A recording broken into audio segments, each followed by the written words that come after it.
పోతూ పోతూ ఉండగా ఆ మేకకు ఒక సింహం ఎదురుగా వచ్చింది.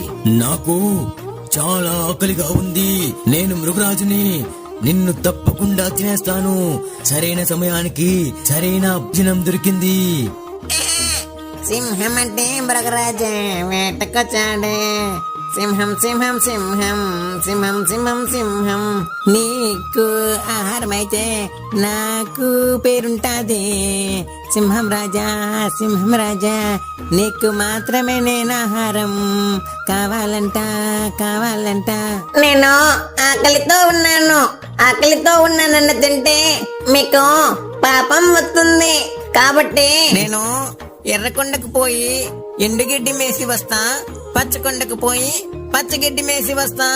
అప్పుడు నన్ను తిందువులే, భలే ఉంటాను నేనప్పుడు. ఓహో అలాగా, సరే సరే, అయితే పోయిరా.